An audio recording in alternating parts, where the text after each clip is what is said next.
Oh, hello. Mr. Fritz here. Let's talk about the binomial theorem.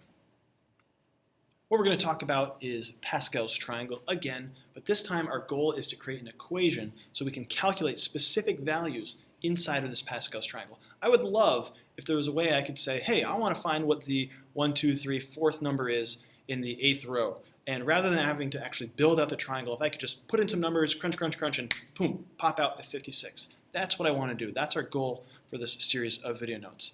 Right now, I need to build a triangle if I wanted to find out what that number is. But there is a way that we can bypass the triangle building and actually come up with this number from a little nifty equation. We'll get there. Before we get there, though, let's talk about the factorial.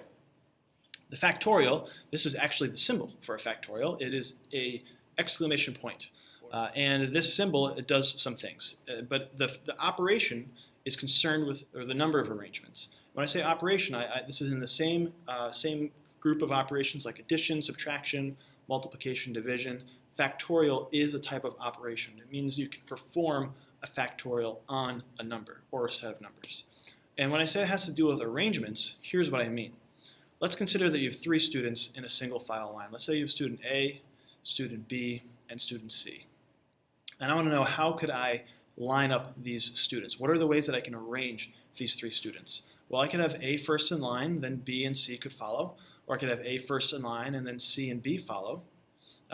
There's no other way to arrange it so that A is the first person. So let's try when B is the first person in line. I could have A, then C follow. I could have B first in line, and then C, then A follow. No other way to have B lead off this line, so I can then move on to C being the line leader. And I can have A and B then follow, or C and then B and A follow. And these are all the different ways you can arrange these 3 students. So we would say that there are 6 arrangements of 3 things. Or in this case, we're talking about students. But it could have just as easily been hats or all kinds of things. Numbers, whatever. There are 6 ways to arrange 3 things. Well, what if I were to talk about 4 things in a single file line? Well, this becomes a little bit more complex because as there's more students, it's a little bit trickier to arrange them, or rather not trickier, but there are even more and more ways to arrange those 4 people just by adding that 4th person. So let's say that we have A and B and C and D. Let's talk about maybe a different approach to think about how to arrange them. Rather than actually writing down all the combinations like we did in the last example, let's just think about the 4 positions that you could stand in line. You could be first, you could be second, you could be third, you could be fourth. The first person in line, if I think about the number of options to choose from, I can choose from any one of these 4 people. So there are 4 different people who could stand in that first spot. Of those 4 different people, if A could stand there, B could stand there, C could stand there, or D could stand there. After a person stands there, there are only 3 people who remain. Let's just kind of nix one of these people. It doesn't have to be A, but once one person is standing in the first spot, there are 3 people who could remain to stand in that second spot. After that, there are 2 people who could stand in that third spot who remain to be lined up, and then finally there's only 1 person left to stand in line. And so really these numbers represent the number of different options for each position in line. So how do we find out what the total of arrangements are? Well, there's 4 different ways to start off the first one. We're going to multiply that by the number of ways for the next person to stand in line, multiply that by the number of ways to stand the next person in line, and then multiply that by the number of ways for the final person to stand in line. And so there are a total of 4 times 3 times 2 times 1 ways to arrange 4 things, and that equals 24 arrangements.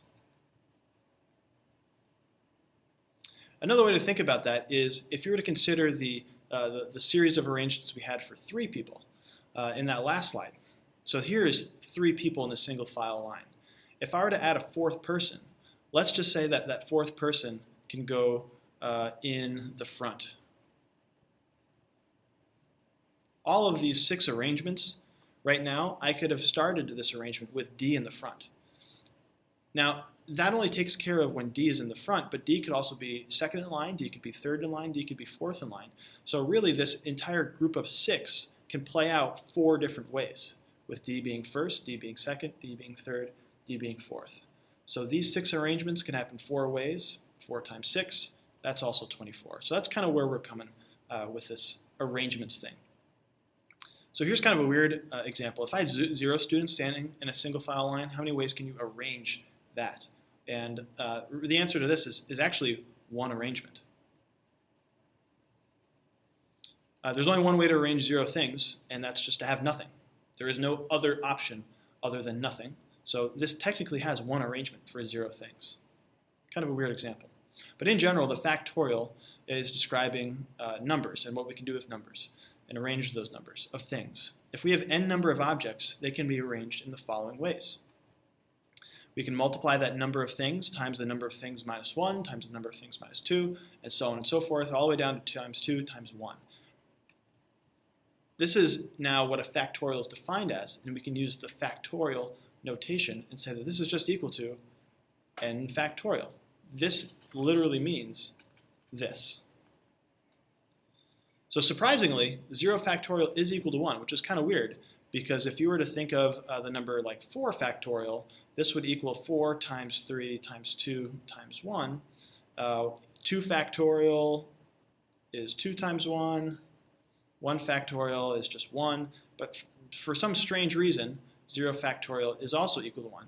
And that whole reason is because you can arrange 0 things one way. So kind of an oddity in the factorial notation. So let's talk about just using this factorial notation. Let's evaluate some things. We want to find the integer that is equal to 4 factorial. So this is going to equal 4 times 3 times 2 times 1. That's it. We multiply all that together. 4 times 3 is 12, times 2 is 24. 4 factorial is equal to 24. Or another way to say this is if we have 4 objects, we can arrange them 24 different ways. A little bit trickier of an example here, 5 factorial divided by 3 factorial. Let's expand that factorial notation. And this is going to be 5 times 4 times 3 times 2 times 1. That's my 5 factorial divided by, and I'm going to intentionally kind of write my 3 factorial right this way, not centered. And hopefully you can see why. Once I line it up like that, the 3 factorial is kind of canceling out with my numerator from my 5 factorial. So all that's left is 5 times 4. So this is going to equal 20. So this is what makes it helpful to actually expand out this factorial notation. So why don't you pause the video and give this problem a shot. Here's one a lot like that second example we saw. This one requires a little bit more thinking, but I think if you expand it, you'll be able to see what this one is equal to. So pause the video and give this one a shot.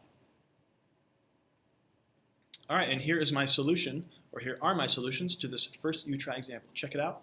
Hopefully it went okay.